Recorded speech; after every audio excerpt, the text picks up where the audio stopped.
I'm going to talk about a few things that we use for blasting in underground mines. This is dynamite. Everybody has heard about dynamite. We don't use too much in the mines anymore because dynamite had a lot of problems.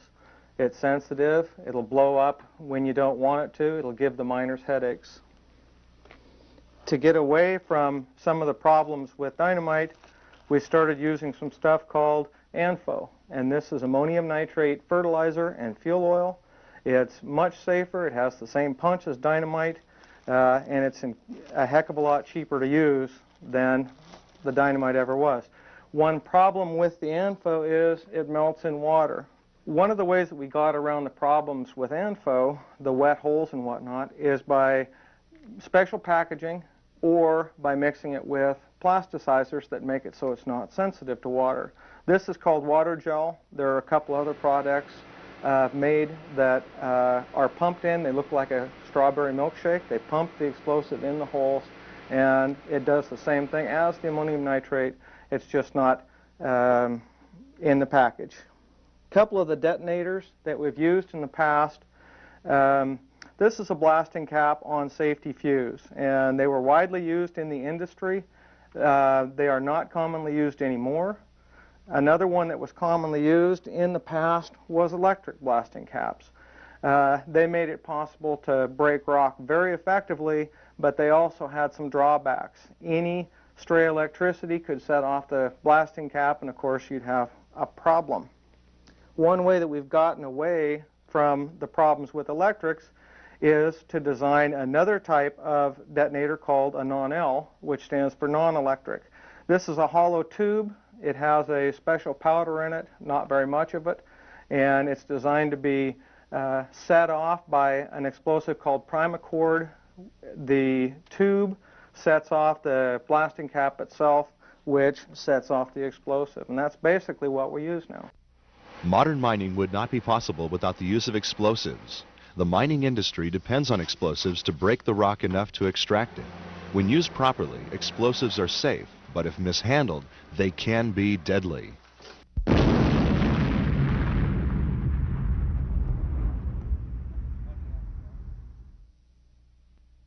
In the early 90s, up in the Republic area in northeast Washington, we had two mines working. I was a supervisor at one mine and was a member of the mine rescue teams. A kid that had worked for me up to 2 weeks before called me first thing on Sunday morning and said, "We've had a tremendous explosion at the mine.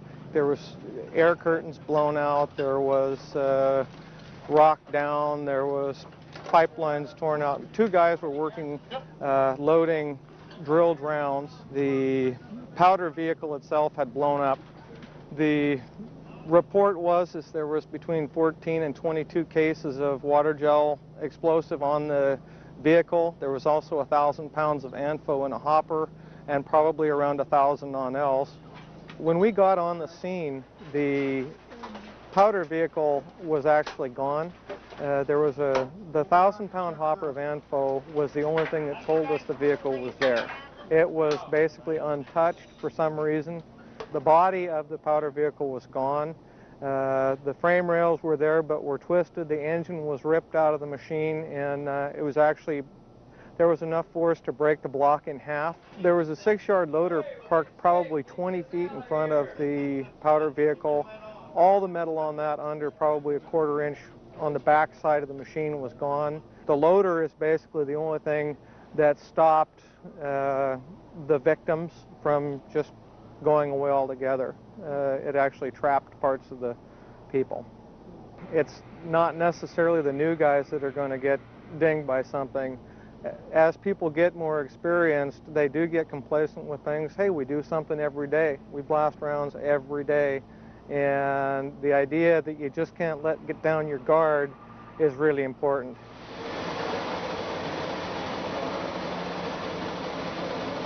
There are many types of explosives used in modern mining. In all cases, once they are delivered to the mine site, they become the responsibility of the mine and of the miners who handle them. Training and safety instruction is imperative for those working with and around explosives. Regulations on the use and handling of these materials are there for your protection.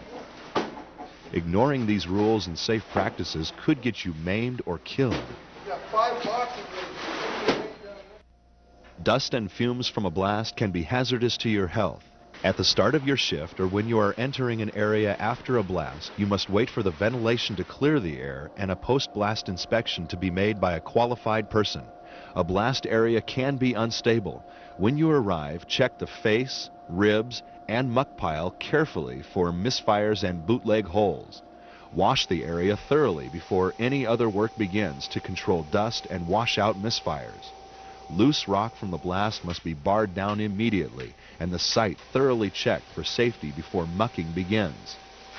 When you come into your work heading, we water down to start with, and generally when I throw the water hose on the muck pile or whatever, and I'll walk back through my area to make sure it is safe, to make sure any rocks haven't loosened up through the, you know, when my opposite crew comes in, he blasts, of course it's going to loosen up rock. It's just the way it goes with the territory. So every day I come through and I'll walk back while I'm watering and check my stope area to make sure it's free of any fallen rock. Never drill a bootleg or misfired hole. Undetonated explosives could ignite unexpectedly and destroy anyone or anything in the area. If you find a misfire, you must dispose of it immediately, preferably by washing it out or by blasting it.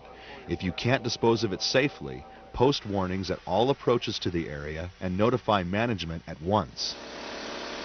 When you are ready to load a round, always do it carefully and in a manner approved by your management. After a face or work area has been drilled in a predetermined pattern, check each bore hole and clean it out to make sure it is safe for loading. Use the proper type and amount of explosives, and remember that primers and boosters must never be tamped or dropped. Your tamping bar should be approved and made of wood or other non-sparking material. A safety fuse must be adequate in length. Never cut them shorter than 3 feet. Combustible materials are not used for stemming. Open flames are prohibited within 50 feet of these materials. Whether they are in a magazine, day box, or loaded in the face, smoking is not allowed in this area. This also means that only ignition devices designed for that purpose can be used to ignite a safety fuse. No lighters or cigarettes. If electrical detonators are used, they must never be handled if there are stray currents present, such as static electricity or electrical storms. They could blow up unexpectedly with disastrous results. When the face is charged and ready to blast, you must secure the area before you leave. To protect other workers in the area, guard all possible entrances during the blast so that no one may enter the area until the air is clear. You must also give a clear warning call in all directions prior to detonation. Fire in the hole! Most mines have established blasting schedules and warning signals, and every miner must be familiar with these. It is management's responsibility to ensure that you have a safe and healthy workplace, but it is your job to understand and follow blasting schedules and procedures. Every mine has its own policies and practices on the safe handling of explosives. With good practices in place, it is your responsibility to work safely around these materials. Mining wouldn't be possible without them. You have an important role to play in protecting yourself and your fellow workers and returning to your families and homes safely. We want to feel safe. We want to make it safe for the people that follow us. We don't want to leave dangerous situations. They've got family and children that they need to go home to. That's the whole purpose. Go home every night. Blasting agents should remain in the manufacturer's containers until they are used underground. When you are transporting a supply of explosives in a shaft, you must notify the station tenders and hoistmen. Powder on the north. Once on the cage, the different blasting agents must be in separate, closed containers, and no muck, materials, supplies, or people may be transported when explosives are in the shaft. Skips or cages in adjacent shafts may not be used at this time either. Be sure to secure explosives so they don't move around during transport, causing sparks or impacts that could set them off. Once delivered to the shaft station, they must be moved immediately to the underground powder and primer magazines. When you are bringing explosives into the mine, it is important not to transport detonators with other explosives unless they are in approved separate conveyances. They must be in their own containers and should be moved as quickly as possible to the level magazines.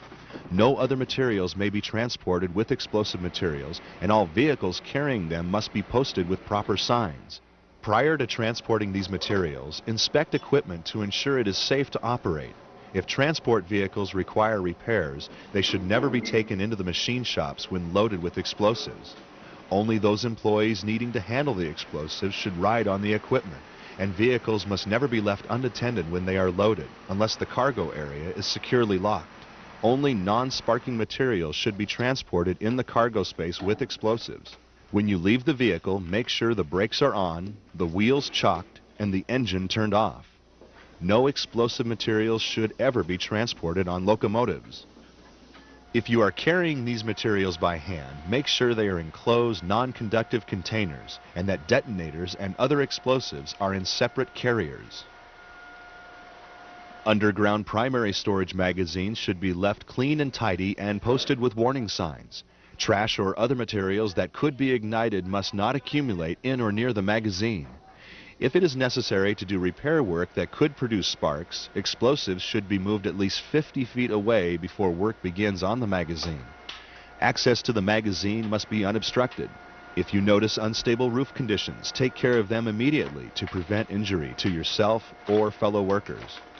Only explosive materials and equipment associated with them should be stored in the magazines. When you are removing explosives from the magazine, use the oldest ones first. Materials and supplies needed at the face should be delivered as close to the beginning of the charging operation as possible to avoid having them left unattended. You should only deliver what is actually needed and return unused explosives promptly to the magazine. If your mine uses auxiliary storage facilities, they must be stocked with no more than a 1-week supply of explosive materials. These auxiliary boxes must also be posted with warning signs and kept suitably dry, clean, and in order. If they are damaged, repairs should be made immediately and no debris should be allowed to accumulate. If your mine uses day boxes, follow the procedures for them outlined by your management. All underground storage facilities for explosives must be kept locked unless access to the underground is secure. The Mine Safety and Health Administration, or MSHA, is the primary regulator of explosives in mining. The regulations can be found in the Code of Federal Regulations. In addition to MSHA, the Bureau of Alcohol, Tobacco, and Firearms, as well as state and local law enforcement, can also be involved. Any employee working with or around explosives must be familiar with these regulations. Your company may also have its own policies about handling blasting materials. The Institute of Makers of Explosives, IME, provides in-depth recommendations on how to handle them safely, as do the individual manufacturers of explosive materials. Every case of powder has a list of recommendations and instructions. You should review this information frequently. It is critical that you know how to work safely around explosives. Your life is at risk if you don't.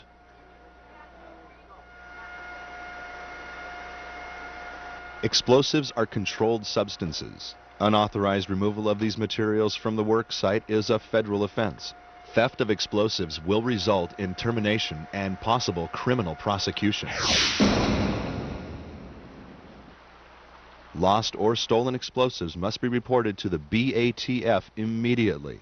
If you find old explosive materials, you should report them. They can be very unstable with age and could explode without warning. Safe handling of explosives is a major concern for all employees. Regulations are the result of serious or even fatal accidents. Even though explosives used today are safer and more reliable than ever, unsafe actions or conditions may have deadly results.